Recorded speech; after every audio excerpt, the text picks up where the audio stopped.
happened here in the 60s and with this generation of artists is they threw off the traditions of painting and sculpture as it was known for centuries.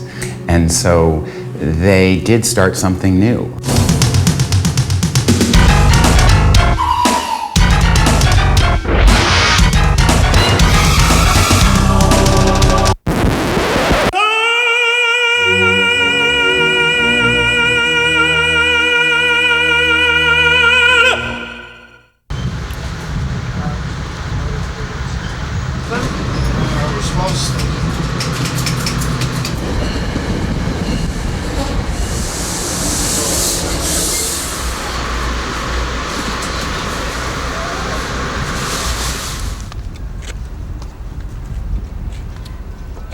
It was a very idealistic notion in the 70s when DIA was founded, that DIA would be a vehicle to realize extraordinary artist projects. So it wasn't about just collecting in a traditional sense, making a box like a museum and then putting pictures in it, but to help artists realize their projects.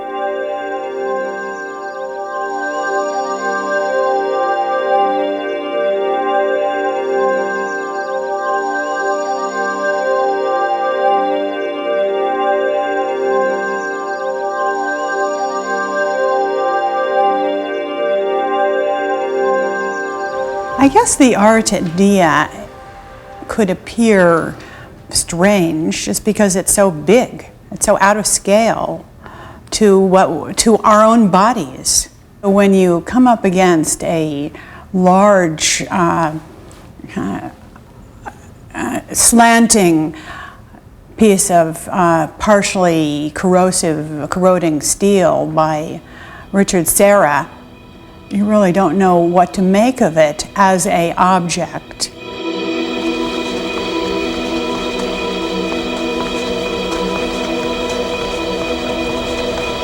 They were out to communicate, in some senses, without all the baggage of art history. So when you walk through Richard Serra's torqued ellipses, people say, is that hard to get? If you look at an academic painting, you maybe need to know history, the texts of the Bible. You need to know a lot to see those paintings. You can walk into Richard Serra's art just yourself and feel it. So in a way, I would say that some of that work is more immediately communicative than some more traditional arts.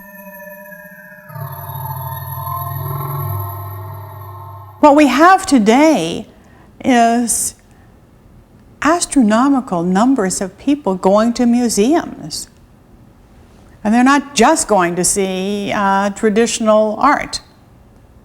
So, I mean, this is like DIA probably said, you know, you build a former box factory and put these large works in it, people will come.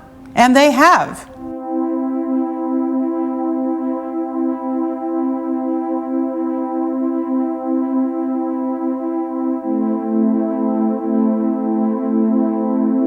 I think it makes you see things differently in every aspect of your life. It's just self-expression, and almost in any way, music, drawing, painting. So if you express what thoughts you have in your heart, then to me that's art. I don't like ugly art. It has to give me pleasure. It has to be something beautiful, which means I don't care about modern art, but art is creativity, definitely. Like I said, it comes in different forms and fashions. It depends on how you want to take it, how you look at it, how you create it yourself.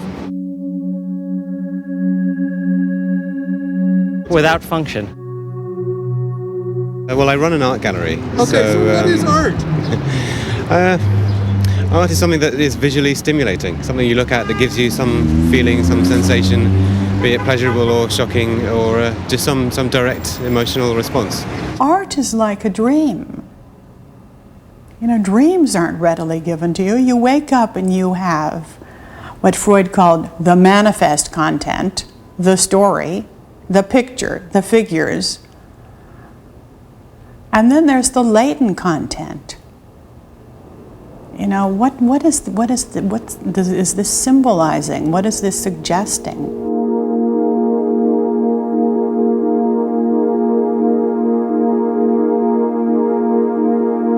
One of the problems of this work that you see at DIA Beacon, I mean, It's 250,000 square feet of gallery space. It's huge, but there's a purpose to that, which is that some of those works require very large spaces to be seen well. So if you see one Robert Ryman painting, a white painting in a gallery with a lot of other kinds of work, a lot of people say, I don't get it, it's a white painting. Anybody could do that. You see 24 Robert Rymans and you see there's no such thing as white, because every white's completely different. It has a color quality. Some are big, some are small, some are thick, some are thin, some are on board, some are on canvas, some are on metal, and you think, oh, it's all about the differences in ways of making painting.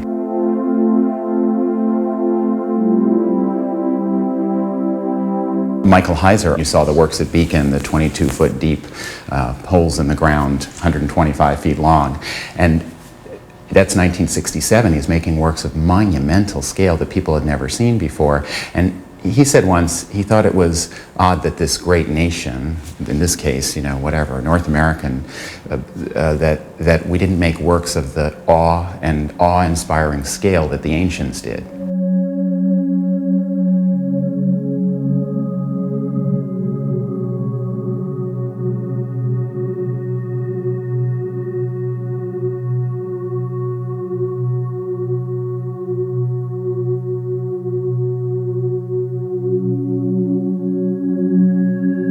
One of the possibilities of abstraction is that its kind of emptiness, let's say sometimes, actually allows for the viewer to enter with a lot of ideas.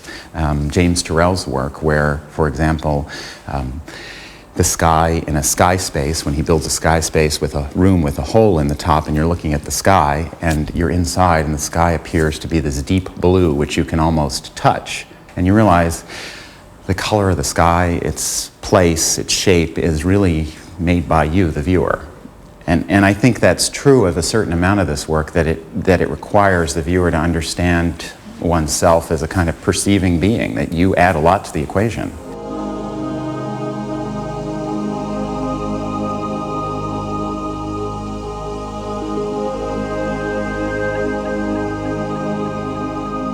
Art critics and historians kind of gave up trying to say something is not art. I mean, because as soon as you do, an artist will make something and show you it can be a very evocative and meaningful object. So it's more, the question is more, how does it work? How is it art? Well, who is its audience? The idea is you come in, you don't need the baggage of history. It's a phenomena in front of you to be experienced. It's kind of, Dan Flavin also said, it's about the pleasure of looking.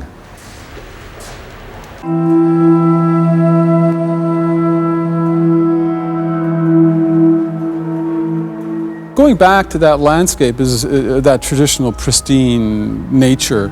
I know it exists, I like it, I like being in it, but to be able to say something new about it right now is very hard to do.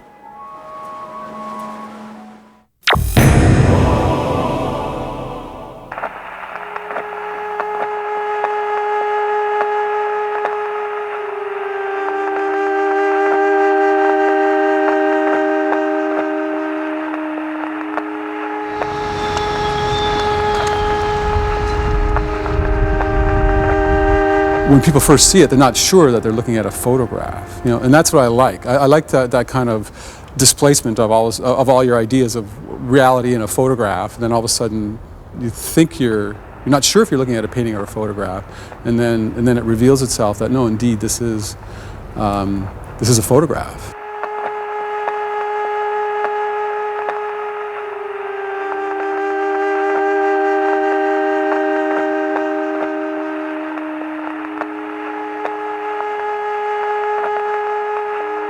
He manages to produce very large, sensuous photographs of material, environmental material that is troublesome, environmental disasters, for example, violent human intrusions into the landscape.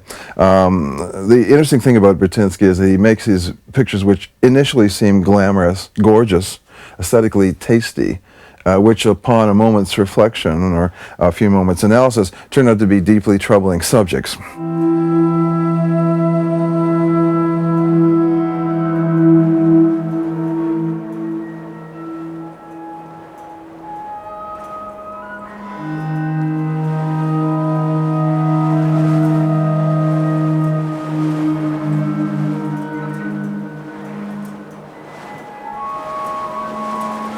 in the old Sublime, man was dwarfed against nature. You know, Turner, you know, ship goes off to sea, a big storm. You know, we're like this small, being pitched, you know, within the storm. And so now it's our own creation that we're dwarfed against. That this thing, no one controls it, and it's growing at its own rate, and it's consuming aspects of our world, like the nature and all things natural are being drawn in, whether it's wood or material, fish from the sea. All of it's just, you know, we're just doing that. And so that's the new Sublime. That's the new fear. That fear is our technology and our knowledge and our reach out into there to provide the things that make our lives what they are.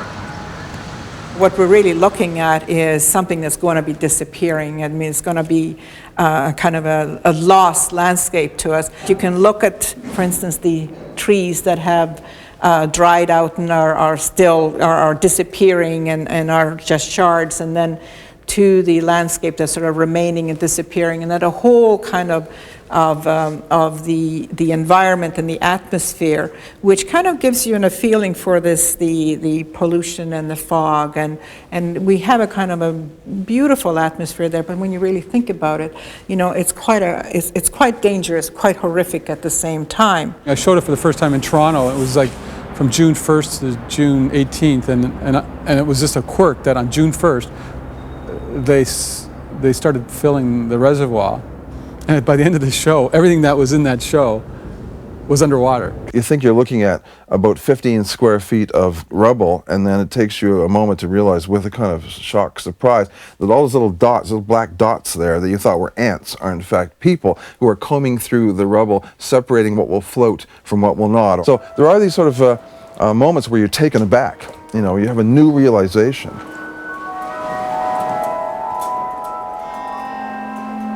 There are many people who've tried to, I think, almost justify the beauty of the shipwrecking photographs by saying that they're, oh gosh, those big hunks of dead ship are sort of like modern sculpture. Are they handsome? You know, whereas it's not saying that, but they're beautiful enough that people will say that about them. You know, there's just a lot of ambiguity about where he stands.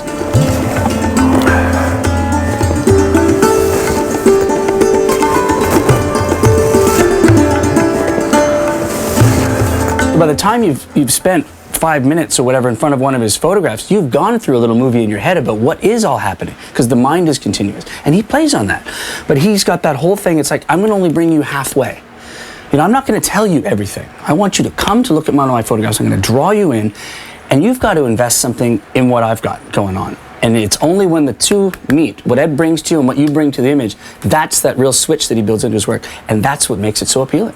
There is also the danger, though, in looking at such photographs of being bewitched. Here you are looking at a molten river of slag winding its way through the landscape, which looks initially beautiful, but you know what you're looking at is an incredible destructive force of industry wreaking its havoc upon the natural world, you know. So let's just not get too carried away about how rapturously beautiful this photograph is. We all want to try and do something with our life that we feel is meaningful, and to try and engage people into, I think, what I call a more global dialogue, that, you know, we're all kind of on this planet and we're kind of in charge right now. And the question then becomes, what are we going to do? Engines are warming up. Where is she? Basically what any machinima creator is still doing is taking a piece of software that was designed to do one thing and making it do something else. But the level of technical ability these days is getting lower and lower, and even people who are self-confessedly not that technical are finding that they can get into the game and with a bit of dedication learn how it works.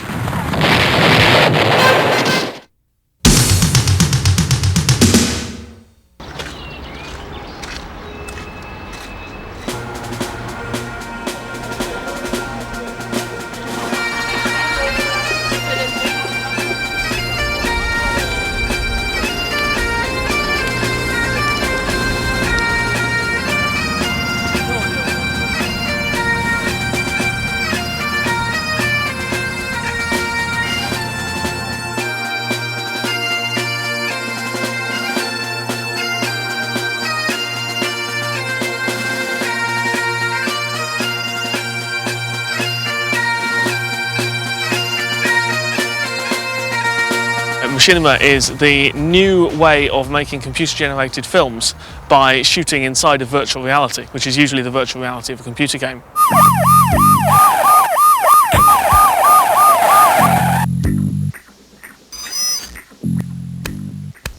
This is a bust. Put your weapons down and come out with your hands up. We started up in 1997 making films inside Quake 1. Saw the enormous potential that this medium had to make filmmaking cheaper and easier for everybody. And as a result incorporated ourselves as a company both to run a website called machinima.com, which would educate and inform people about machinima, and also so that we could make our own films.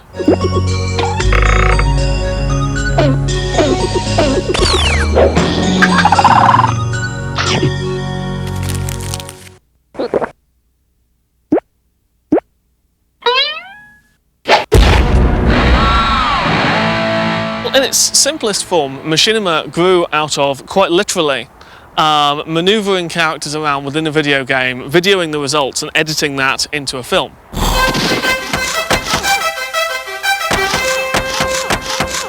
All a computer game engine, the bit of software that creates the visuals for the game, does is create a virtual reality of greater or lesser complexity and realism. Now, while that's normally used for, running around and shooting your mates with a rocket launcher, you can use that for anything you could use a virtual reality program for.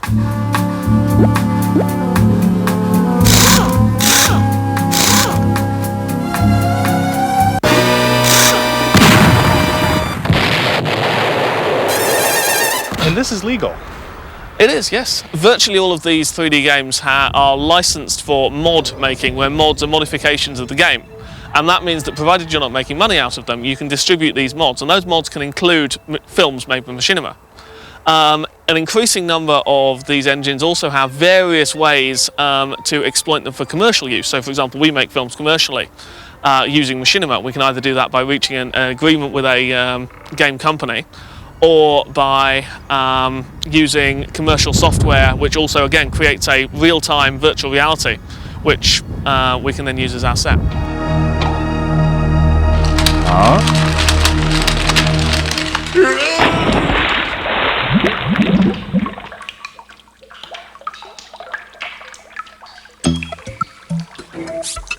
The people making Machinima range from school kids, games enthusiasts, people in massively multiplayer games. The head of the Academy of Machinima Arts and Sciences, Paul Marino, won an Emmy for digital animation a few years back.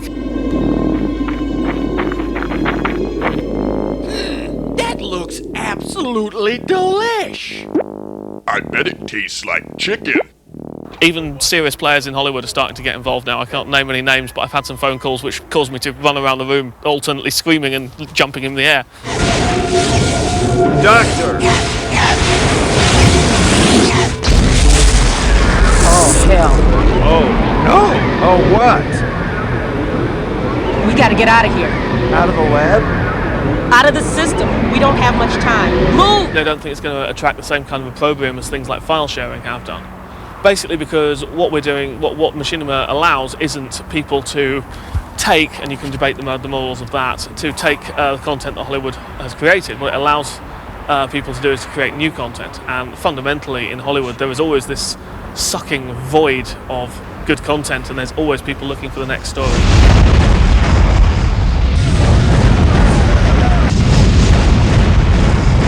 Technology is not that interesting. It's kind of cool, I can geek with the best of them, but fundamentally what's interesting to me is telling stories. And the story of this chapel is just as interesting a story as the story you can tell in Machinima.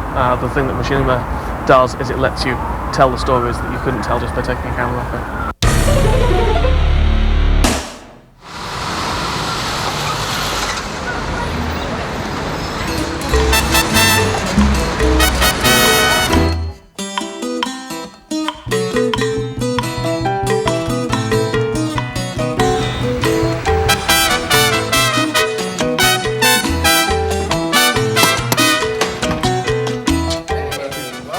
So the look was kind of inspired, by, the airplane pamphlets. I just love that style of illustration. To me, it's just so clean and simple. And I think it's like the bare minimum of information in line. It's like you take away one line and the drawing doesn't work.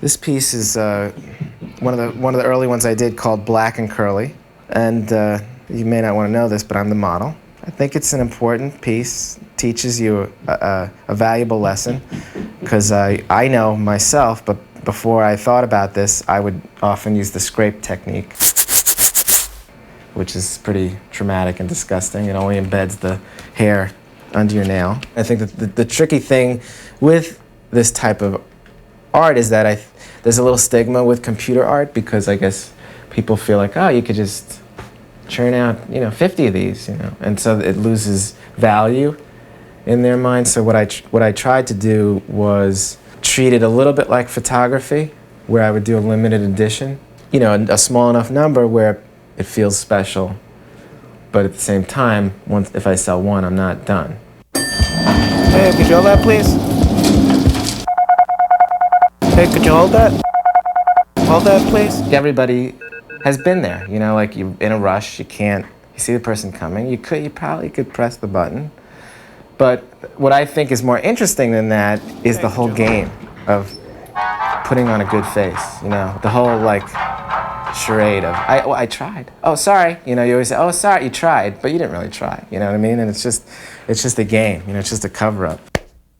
This one's called Mighty Scared Whitey. Yeah, I think, again, this is another dirty little secret, maybe. And it's probably a little touchier than the elevator fake-out, because it definitely deals with the touchy kind of race relation issue. Another piece that I've gotten a lot of positive feedback from, Gay Straight.